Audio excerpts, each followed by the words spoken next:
روش جدید کلاهبرداری از اتباع خارجی در ایران. سلام دوستا و هموطنان عزیز، امید که جور و صحت سلامت باشین. باز هم با یک ویدیو دیگر در خدمت شما هستم. امروز 4 آبان 1403 هجری شمسی است.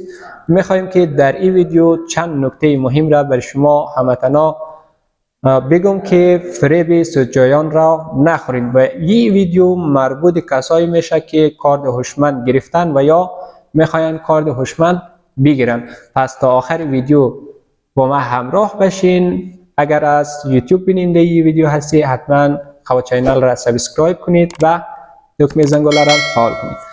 دوستا در این اواخر برای بعضی از هموطنان ما که در ایران زندگی میکنن کارت هوشمند دریافت کرده، پیامکی آمده و یا از یک شماره ثابت بر اینها زنگ آمده که شما برای فعال سازی کارت هوشمند خود باید فلان مبلغ را به فلان حساب واریز کنین که کارت هوشمند شما فعال سازی شود. دوستایی که کارت هوشمند دریافت کردین از طرف دفتر کفالت، کارت شما فعال سازی شده، فریب این سودجویان را نخورین. و کسانی که کارت هوشمند تا هنوز دریافت نکرده و منتظر هست که کارت هوشمندشان آماده شود، برای بعضی از هموطنان ما در این قسمت هم پیامک آمده و یا از طرف یک شماره ثابت زنگ آمده که شما به خاطر که فلان مبلغ را به دفتر پرداخت نکردین، کارت هوشمند شما برگشت خورده به سازمان ملی مهاجرت و شما جریمه شدین، فلان مبلغ را باید به فلان حساب واریز کنین به خاطر که شما جریمه شدین و باید کارت هوشمند خود را دریافت کنین. دوستا فریب این سودجویان را هم نخورین. کارت هوشمند شما کسایی که دریافت کردن فعال شده و کسایی که دریافت نکردین باید منتظر بمانین که تا چند وقت بعد که فعلا مدارک اتباع که چند وقت پیش اعلان کرد تا آخر سال به صورت خودکار تمدید شد. دوستا این نکات را حتما به یاد داشته باشین که اگر پیامکی آمد از طرف سازمان ملی مهاجرت و از طرف دفتر کفالت، از طرف شماره ثابت و از طرف بعضی از واتساپ گروپ ها، از طرف بعضی از شماره ها، دوستا اینا فریب میته شما را به خاطر از که نه دفتر کفالت هست برای شما پیام میتن، نه دفتر کفالت هست که برای شما زنگ میزنه. اینا فقط سودجویان هست که میخواد شما را فریب بده و از شما پول بگیره.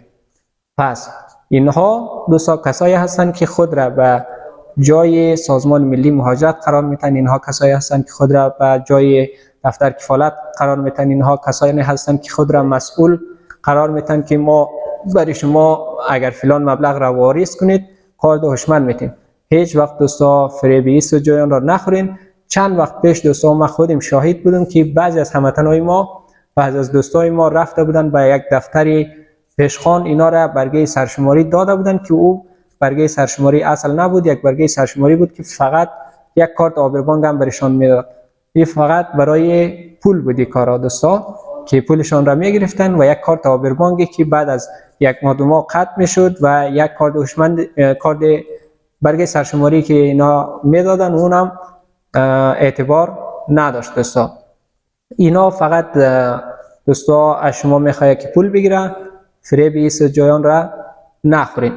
فعلا مدارک اتباع از قبیل برگه سرشماری، کارت هوشمند، کارت آمایش هفته، کارت هویت 16 و غیره مدارک تا آخر سال به صورت خودکار تمدید شده و نیاز نیست که شما به دفتر کفالت مراجعه کنین و شما باید نگران نباشین. دوستا خواستم که در این ویدیو این چند نکته بر شما بگم. اگر شما از کسایی هستین که پیامک دریافت کردین و یا از طرف یک مخاطب تماس دریافت کردین که فلان مبلغ را واریز کنید به فلان حساب، باور نکنید. تشکر از اینکه با ما بودین. تا ویدیوی بعد، الله نگهدار.